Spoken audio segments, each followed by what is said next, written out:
Bom, pessoal, estamos aqui de novo para mais uma entrevista do projeto Memórias do Charuto Brasileiro e hoje eu estou aqui com meu amigo Luiz César Araújo, que tem apenas 27 aninhos de tabaco. Jovem. Jovem. César, reconhecido aí nacionalmente, que sai internacionalmente por conta da qualidade dos charutos Dannemans. A gente está aqui em São Félix, tá? E queria pedir para o César contar um pouco. A primeira pergunta é, como é que você começou? Como é que você entrou nesse segmento? Eu entrei no segmento vindo de uma família que lidava com tabacos. Ou seja, meu pai era mestre de armazém, minha mãe passadeira em armazém. Então, eu tenho comigo já essa coisa de tabaco. Uma grande oportunidade foi quando, em São Gonçalo, abriu um armazém de compras de fumo para a Dannemann. E aí, então, surgiu essa oportunidade, eu me lancei. E daí, então, lá eu comecei como um auxiliar de compras. Tá. Eu lidava com lavradores, e aí eles levavam fumo, eu pesava fumo, examinava o fumo antes de pesar, até mesmo antes de pesar. E com isso eu ganhei uma certa habilidade, um certo conhecimento com o tabaco. Deixa eu aproveitar, você falou, examinava o fumo, quer dizer, a Dannemann fazia a compra do fumo dos lavradores e você era o responsável pelo recebimento, pela compra e, obviamente, por selecionar esse tabaco. O que você vê quando chega um lavrador trazendo o tabaco para fazer a entrega? Bom, quando o lavrador ele chega no armazém, chegava naquela época, era fardos com 50, 70, 100 quilos, nós tínhamos que examinar esses fardos. E o exame constava de abrir o fardo e buscar manocas no interior desse fardo e verificar aroma do tabaco, a qualidade do tabaco. Okay? Como eles estavam úmidos ainda, eles tinham elasticidade. Aí você ganhava, abria para ver se realmente tinha elasticidade, se estava um fumo bom ou não. E esse foi o início da experiência. Okay? Examinando o fumo vindo do lavrador. Certo. E você, óbvio, teve orientação, o pessoal te auxiliou nesse começo, dando as principais informações, né? Ou te deixaram, aprenda sozinho. Como é que foi isso? Nossa, aprenda sozinho. Aprenda sozinho? Aprenda sozinho. Realmente, eu não sei como que aquilo brotou em mim, a ponto de eu não necessitar de alguém que me instruísse de como fazer aquilo. Então eu fazia instintivamente, não sei como, mas dava certo. E me diz uma coisa, por exemplo, você atendia os agricultores por safra, tá? Mudava muito a qualidade? Você acaba criando um relacionamento com esses produtores, conhecer as pessoas, até porque a cidade é uma cidade pequena. Mudava muito de um ano para o outro ou eles conseguiam manter uma qualidade de safra e de tabaco equilibrados? Isso é muito interessante. Naquela época, nós tínhamos um clima quase que permanente, não tinha essa oscilação.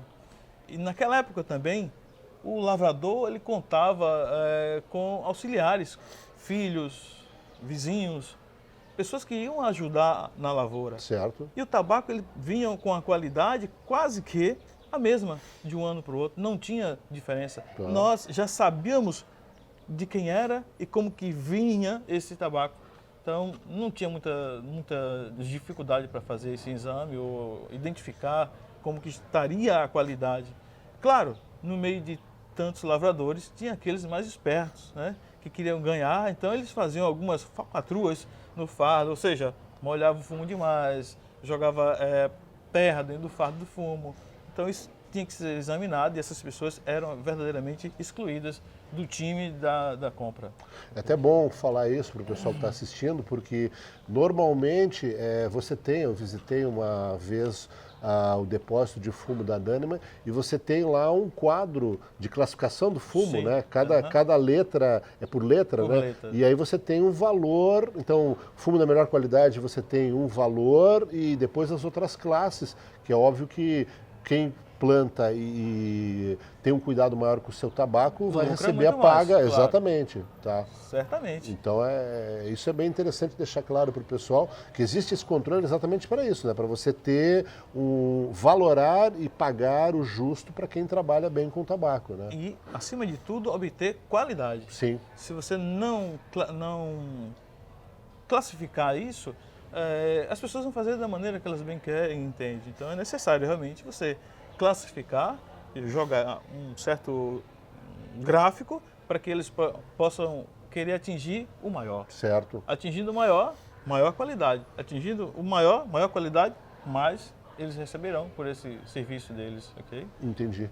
E aí, bom, você ficava na parte, você tinha me contado, você ficava na parte de compras e 6 meses depois você também ia para o armazém fazer Sim, todo o controle. muito bem. As compras, elas geravam em um período de 6 meses aproximadamente. Tá. Isso lá em São Gonçalo, a minha parte lá em São Gonçalo. Os outros 6 meses, geralmente eu ia para Cruz das Almas, onde tinha lá os armazéns de beneficiamento da empresa, ou para a fazenda da empresa, onde cultivava a capa, ok? Então eu ficava nessa mesclagem entre São Gonçalo, Governador Mangabeira, São Gonçalo, Cruz das Almas, ok? Cruz das Almas, beneficiamento de tabaco. Governador Mangabeira, plantio. Okay? Entendi. E aí, no ano 2000, é que você veio para cá, para a fábrica da Dahnemann. Justamente. Em 2000, então, a empresa decidiu fechar o armazém de São Gonçalo dos Campos. Tá. Então, eu permaneci no armazém em Cruz das Almas. E por um certo período, então, eu não tinha mais o que fazer lá no armazém. Tá. Então, me surgiu a proposta de vir para São Félix. Você vai? Claro, irei. Sem problema. Vir para cá. E você veio como gerente de produção. Não, naquela época eu ainda não vim para cá como gerente de produção, mas eu vim para ficar no salão, acompanhando a produção. Tá. Nesse meio termo, então, o gerente da época, ele se aposentou, então ele saiu da empresa. Então a empresa direcionou-me. Você assume? Assumo. E com isso eu assumi realmente a produção de charutos Dahnemann. Quando você chegou aqui, quantas tabaqueiras tinham e quantas tem hoje em dia? Quando eu cheguei aqui, nós tínhamos uma média de 20 tabaqueiras. Tá. 20. Hoje eu estou com 13. Okay? Naquela época, a produção de charuto era muito grande. Okay? O consumo era maior? Você acha que o consumo na época era maior do que hoje em dia? O consumo era maior. Tá. Nós tínhamos também uma grande produção para exportação naquela época. Então, o consumo da exportação também era grande. Então, por essa razão que nós tínhamos um grande número de senhoras trabalhando conosco. Tá. Okay? O Brasil consumiu uma parte, mas a Alemanha uma outra grande parte. Então, com isso, era obrigado a produzir charutos. E hoje em dia, como é que está essa exportação? Você continua mantendo, diminuiu para o exterior, para a Alemanha? Está indo alguma coisa feita? Porque a Dahnemann, tradicionalmente, o pessoal que gosta dos charutos sabe um pouco da história, ela está muito ligada a toda a parte de plantio, inclusive tem parte dos fardos de tabaco que vai para a Alemanha para a elaboração de cigarrilhas, charutos feitos à máquina, que é o grande negócio da Dahnemann. E aqui você tem, a gente pode dizer assim, uma fábrica boutique, onde você tem um charuto de excelente qualidade. Essa exportação do charuto pronto nosso aqui continua indo para a Alemanha ou hoje as tabaqueiras aqui atendem só o mercado nacional? Exemplo do Brasil, a exportação também diminuiu. Tá. Notavelmente, ok? Mas nós continuamos ainda produzindo charutos para o Brasil quanto para a exportação. Okay? Então, aproximadamente 50% de produção para ambas as partes. E hoje a Dahnemann está com 5 produtos em linha, na linha de charutos. A gente tem o Double Corona, o Robusto. Quais são os formatos? Nós temos 4 formatos, Tá. que é o Robusto, o Toro, o Double Corona e o Corona. Tá. Nas versões capa clara e capa escura. escura, Okay? tá. Mata fina e a Santo Antônio. Okay? Foi bom você ter falado nisso, que eu queria esclarecer aquela dúvida que quase todo mundo que está começando a degustar o charuto tem, que sempre associa capa clara é o charuto suave, capa escura o charuto é forte. É verdade isso ou é um mito? Nós podemos afirmar esse termo para os nossos charutos, Certo. onde nós temos um blender único para todos. Tá. Ok? E a versão da capa, verdadeiramente, se você degusta um charuto com a versão da capa escura, você vai obter lá um sabor próximo de algo adocicado e um charuto mais encorpado. Já o capa claro, o Santo Antônio, é um charuto que você vai obter um sabor próximo de algo cítrico, mas Certo. ele é mais suave, muito mais suave do que o capa escura, verdadeiramente. Tá. Ok? Então, quer dizer, o blend dos charutos Dannemann sempre é o mesmo. O que muda só é a folha de capa. O blender é o mesmo. Certo. Tanto para o robusto, quanto para o Corona, Double Corona. O que muda é a Toro. capa, O que vai mudar capa clara, somente ou capa a capa escura. escura. E na tua opinião, quanto que, se a gente fosse colocar percentualmente, quanto que uma folha de capa aporta de sabor para um charuto?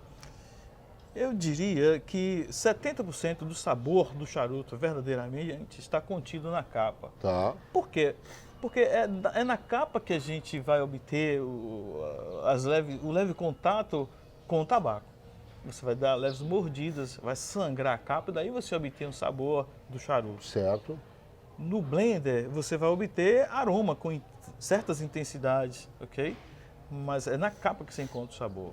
Tem uma pequena parte de sabor no blender? Sim, tem, inegavelmente. Mas o maior realmente está na capa. Provém Na da capa capa mesmo. É Tá, na capa. entendi. E aí, uma coisa que eu ia te perguntar, por exemplo, você, responsável por toda essa qualidade, em média, quantos charutos você fuma por dia? Companheiro César, eu costumo fumar em média 6, 7 charutos diariamente, de segunda a sexta-feira. Tá. Ao adentrar a fábrica, eu só descanso o charuto às 17 horas. Okay? Esse é a minha maneira de trabalhar, ok? Eu não paro de fumar aqui durante o dia. E deixa eu te perguntar, você fuma formatos diferentes, o mesmo formato? Como é que é a tua mecânica disso no dia a dia? De você pegar, começar logo cedo e ir até às 5 com o charuto na boca? Como supervisor de produção, não poderia me dispor tão somente de um formato. Eu devo dispor de todos os formatos, em ambas as versões. Capa clara e capa escura. Tá. Robusto, Double Corona, Corona, Toro, eu devo fumá-los todos. Okay? E aí você, qual o intervalo que você costuma dar entre um charuto e outro? Geralmente, eu não... Há momentos que eu nem descanso. Desligando um e ligando o outro imediatamente. Tá. Okay? Então, eu não tenho assim uma estimativa de qual o período que eu descanso um charuto, ok? Eu estou ali na produção, as minhas estão confeccionando um charuto, eu mando capear imediatamente, vou degustar aquele charuto para verificar se está bom ou não.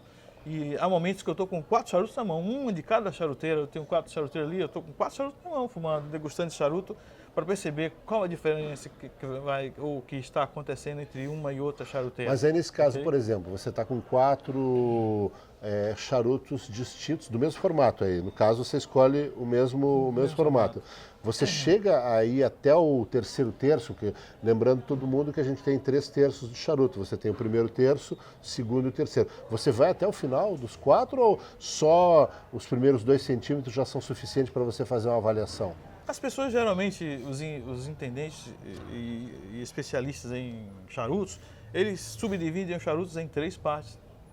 Eu subdivido em 2 partes. Tá. Até a primeira metade do charuto é possível sim você fazer boleamento de fumaça, você apreciá-lo, o charuto completamente. Do meio para trás, você já muda o sentido da degustação, então isso te proporciona você degustar o charuto por inteiro, ok?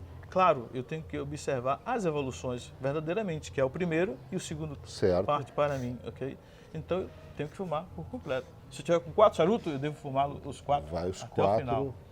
Você costuma cortar, furar? Qual a forma que você gosta de degustar o charuto? Com corte tradicional, com a guilhotina ou com furo? Geralmente eu uso o meu instrumento, que é a minha tesourinha. Tesoura, okay? que é um Usa clássico. Tesoura, Tá. Usa tesoura, ok? Geralmente. É mais prático e mais rápido, é eficiente, ok? Mas se eu dispor de guilhotina, eu uso guilhotina, uso furador, até mesmo um palito. Eu coloco um palito no fundo do charuto e fumo esse charuto só com um furinho do palito. Tá. Ok? Isso porque o charuto tem fluxo. Se ele não tiver fluxo, realmente um palito não vai proporcionar esse prazer. Certo. Porque você tem que cortar. Então, É interessante isso, porque, por exemplo, quando a gente faz um estudo e busca mais informação, normalmente em Cuba você tem aquela tradição do painel de degustação que acontece sempre no período da manhã. E aí o motivo disso normalmente é você pegar o pessoal que chega com o paladar mais aberto, ele pode dar uma opinião mais balizada. No teu caso, você sente uma diferença, um cansaço, vamos dizer assim, na parte da tarde, comparando com a manhã? Você percebe melhor o charuto pela manhã do que à tarde? Você deixa aquele charuto que você tem uma dúvida maior para amanhã e não para a tarde? Como é que você trabalha isso? em caso de dúvida, pela manhã. Tá, O charuto tem que ser aceso pela manhã. Mas eu prefiro prolongar à tarde. À tarde você já está mais entronizado na característica que você quer buscar de cada charuto, ok? Então, pela manhã você busca uma suavidade e à tarde você busca mais peso com mais procedência. tá. E aí uma pergunta, com todos esses charutos durante o dia, você chega em casa e ainda fuma mais um charuto, fuma no final de semana ou fica só durante o expediente aqui? Não, eu, por incrível que pareça, em casa eu não fumo charuto por conta de que eu já estou super abastecido durante o Tá dia certo. aqui na fábrica, ok? Final de semana também, geralmente eu não fumo charuto por conta de que é um período que eu levo para o descanso. Aí ficaria muito difícil eu levar uma semana fumando charuto toda semana. Tá. Então, eu fumo durante o dia, ok? À noite eu descanso, final de semana eu descanso, ok? Entendi. E isso tudo é um trabalho que você precisa fazer exatamente para manter a qualidade sempre uniforme, um blend padrão. E aí eu queria te perguntar o seguinte, o que faz um blend, como é que você consegue manter um blend? Porque hoje em dia você depende da natureza, você depende do câmbio climático, quantidade de chuvas. Como é que você consegue fazer com que o charuto Dannemann seja sempre aquele mesmo padrão, mês após mês e ano após ano? Para isso é necessário ter um acondicionamento da matéria-prima. Tá, E a Dannemann, ela dispõe de armazéns super climatizados para manter a harmonização desse tabaco, do período de colheita até o momento. Então, a Dannemann, ela tem um cuidado muito grande com o controle de qualidade da sua matéria-prima, ok? tá. E aí você consegue, mas você recebendo a matéria-prima, na hora de preparar esse blend, você chega a buscar, por exemplo, tabaco de outros anos para fazer uma complementação, ou você consegue manter o blend utilizando o tabaco daquele ano?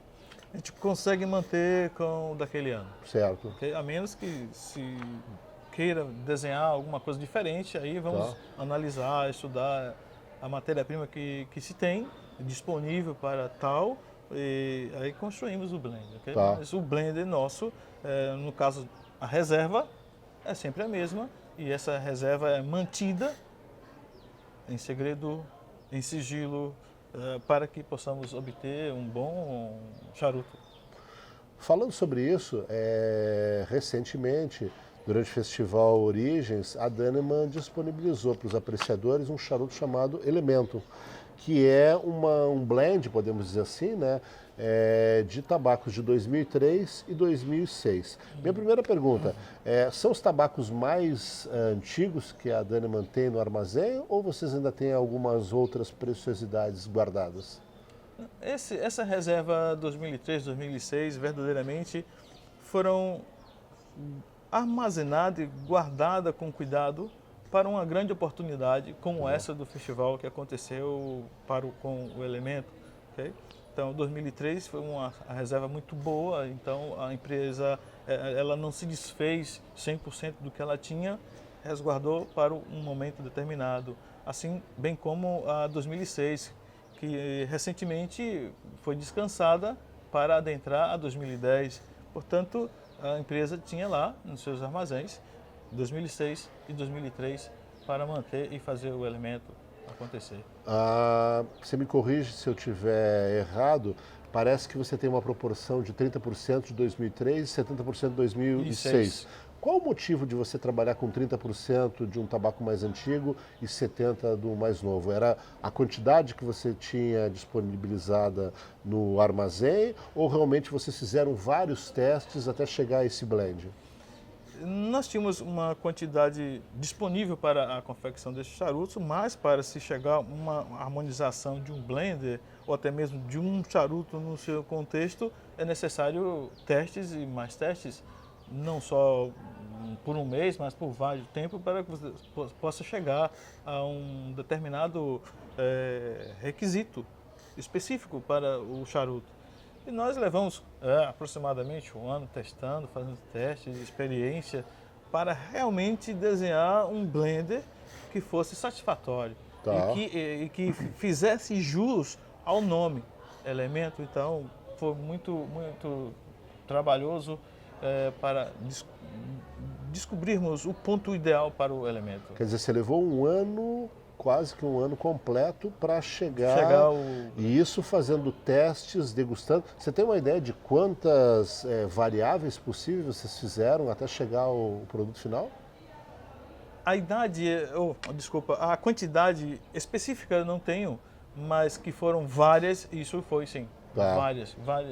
E sempre no tamanho original, né? Que era a proposta de fazer um charuto diferenciado com aquele tamanho. Então você faz a degustação e o blend no formato original. Você não faz uma versão miniatura para testar, né? Você faz ele no tamanho normal.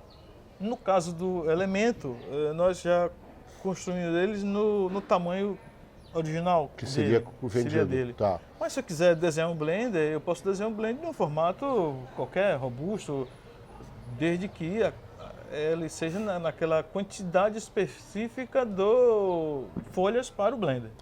Okay? Mas isso eu queria te fazer até aproveitar, eu vou voltar no Elemento aí para a gente continuar falando um pouco dessa questão do tabaco mais anerrado, mais envelhecido, mas aproveitando isso, por exemplo, a gente tem aqui na Daneman dois charutos muito interessantes, um robusto e um double corona. A diferença básica deles é o tamanho do double corona ser um pouco maior, aliás, bem maior que o robusto. No momento que eu tenho o mesmo blend no interior e que eu elejo, por exemplo, a capa mata fina, a questão do tamanho, ele não influencia no resultado final da apreciação do charuto? A influência que você pode obter de um double corona para um robusto é a intensidade de aroma. Se a capa ela tem a mesma versão, o sabor vai ser o mesmo. Certo. Mas nós podemos obter o seguinte, nós temos lá um double corona desenhado com o mesmo blend do robusto, no entanto a capa dele é diferente. No sentido de que nós utilizamos para o robusto a capa da versão topo da corona e para o double corona do meio, central, porque você precisa de uma folha de capa de 40, 50 centímetros para poder, uma meia folha, enrolar o charuto. E também para suavizá-lo. Okay? O robusto você tem um charuto mais encorpado. Mais potente com a capa. Já o double corona ele é mais suave. Entendi. Então quer dizer, a posição que você retira, quando a gente pensa em folha de capa, e você tem um pé de fumo que chega a atingir até 2 metros de altura, você faz uma divisão.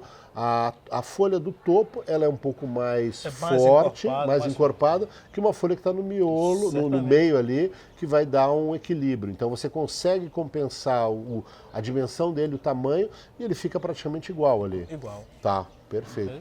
Voltando para o elemento, a gente falou de 2003, 2006. Na tua opinião, até quanto tempo a gente pode armazenar o tabaco, as folhas de tabaco, numa condição de temperatura e umidade controlada? Por quanto tempo você acha? Indeterminado. Tá. Desde que realmente você tenha climatização para acondicionar esse tabaco. Preservar e manter, né, com qualidade. Então, o ambiente é muito importante. Se você não tem onde armazenar, esquece tempo determinado. Esse caso, por exemplo, de temperatura e umidade controlada, quanto mais tempo a gente pode dizer que o tabaco vai suavizando aroma e sabor? Certo. Tá.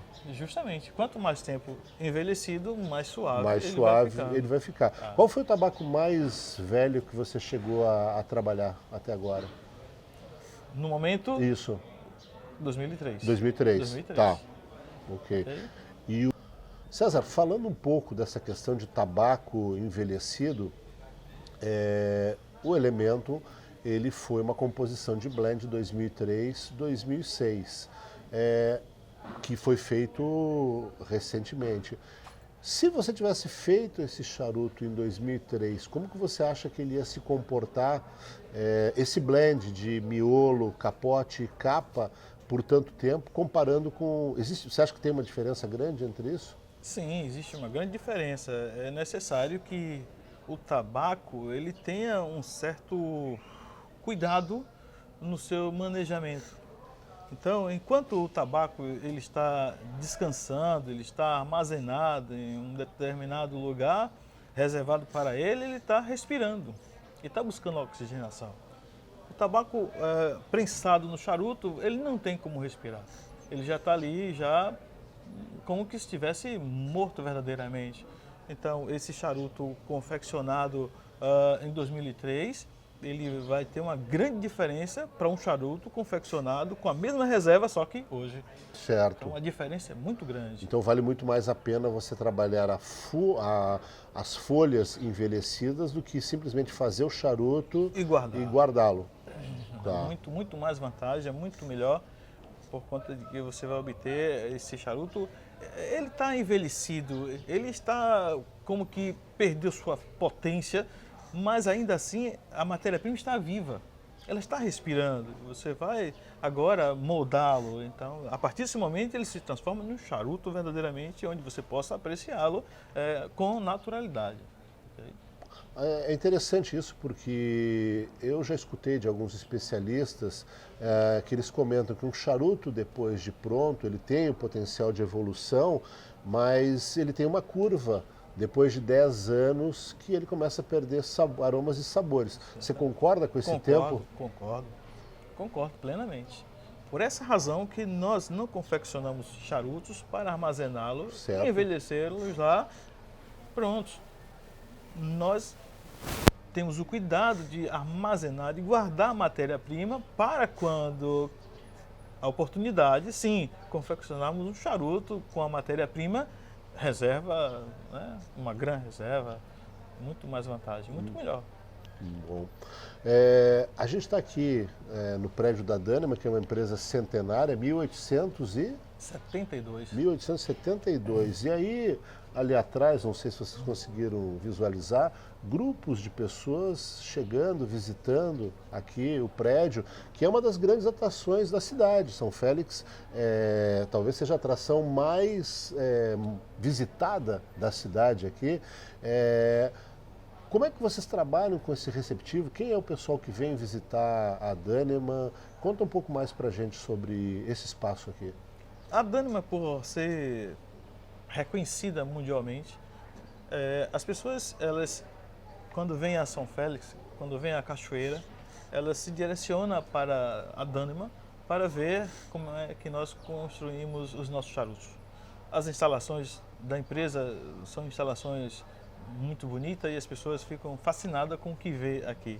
Então, não somente esse fato, mas aqui também vêm estudantes para fazer pesquisas de tabaco, de charuto, de uma maneira em geral, ok? E a nossa visitação aqui é aberta ao público de segunda a sexta-feira. Enquanto nós estivermos aqui, o visitante pode se disponibilizar de adentrar a nossa fábrica e conhecer todo o nosso processo. Segunda a sexta, qual horário? Geralmente de 8 às 12 e de 13 às 16h45. Paga alguma coisa para visitar? Não, as pessoas E chegam você aqui... tem toda a atenção e a explicação como os guias estão fazendo aqui. Sim, as pessoas podem chegar aqui e se dispor de informações conosco. Ah, não sei fumar um charuto, nunca vi um charuto. Ela vai sentar comigo à mesa e nós vamos iniciar, né, nesse mundo aí do charuto, no passo a passo, desde cortar, acender um charuto, enfim, todo o processo de uma apreciação de um bom charuto, as pessoas podem se disponibilizar sentando comigo à mesa e eu vou passar para eles essa informação. Até é importante deixar claro que eles têm uma loja aqui, você pode comprar os charutos, alguns casos pode até personalizar a caixa Pode também. personalizar a caixa. Né? E você recebe muita gente do exterior, né? Quais são os países que mais visitam aqui a Dânima? A França tem um índice bem alto de visitantes. Tá. Okay? Não obstante, a França, Estados Unidos, enfim, Alemanha, vem muitos visitantes cá conhecer Dânima de perto. E qual foi o visitante de mais longe que você teve a oportunidade de atender? Nossa, tem uma ali de um... Porque nós temos aqui um mapa onde as pessoas chegam e se analisam onde eles são. Eu não me recordo muito bem, mas é muito do outro lado do Pacífico. Bem longe. Ásia, aquelas ilhas ali perto do Japão, alguma coisa assim. Agora, além dessa visitação que você pode ter durante a semana, a Dânima também disponibiliza para os apreciadores um projeto muito legal que é o Terra Dânima. Eu queria que você falasse um pouco mais. Como é que funciona esse projeto Terra Dânima? E o que ele envolve? O que a pessoa que gosta de charuto vai encontrar quem fizer essa visita do Terra Dânima? Então, aqui na empresa eu sou o supervisor de produção. Para o Terra Dânima existe uma pessoa responsável por esse projeto e essa pessoa está muito mais habilitada a falar sobre esse projeto do que eu próprio, ok? Mas o Terra Dânima é um projeto onde as pessoas têm a oportunidade de conhecer mais profundamente a empresa Dânima, da semente ao charuto. É um projeto que você disponibiliza 2h30 para um tour panorâmico ou um tour de um dia e meio, ok? Com direito ao almoço, passeio a cavalos, conhecer o reflorestamento de perto. Enfim, esse é o projeto do Terra Dânima. As pessoas chegam e vão visitar a empresa da semente até aqui. Quer dizer, você sai daqui sem dúvida nenhuma, né? Já com toda a informação e com o charuto já para degustar depois, aí aproveitar os produtos que a Dânima tem, né? Esse charuto para degustar depois, feito até mesmo pela própria pessoa. Ah, é verdade, tem aí a possibilidade também. Isso faz parte do Terra Dânima. Faz parte do Terra Dânima. Quer dizer, a pessoa vem e pode fazer o charuto. O seu próprio charuto. Seu próprio charuto, personalizar a caixinha toda. E o pessoal que costuma fazer isso são bons alunos? O pessoal aprende rápido ou não? Sim, são bons alunos, até porque nós temos boas professoras para administrar esse momento, ok? Então as pessoas chegam, tomam aquele susto, eu vou fazer o meu próprio charuto, mas quando ele senta à banca e de repente as meninas começam a descontraí-lo e indicar como fazer, sai tudo perfeito, sem problema nenhum. Muito bom. Bom, César, queria te agradecer aí pela atenção, foi um grande prazer bater esse papo com você. Tenho certeza que o pessoal que vai assistir esse vídeo vai saber muito mais da história da Dânima, da tua história, e fica aí o convite para o pessoal vir aqui para São Félix, te fazer uma visita e degustar um charuto contigo. Nós é que agradecemos a você por essa iniciativa. E com isso nós ficamos assim alegres, satisfeitos em recebê-lo aqui e dizer para você, Na próxima oportunidade, volte, estaremos aqui sempre à disposição para informá-lo se necessário for. Perfeito, Ok? perfeito. Obrigado de novo aí. Nós que agradecemos. A gente volta num próximo vídeo.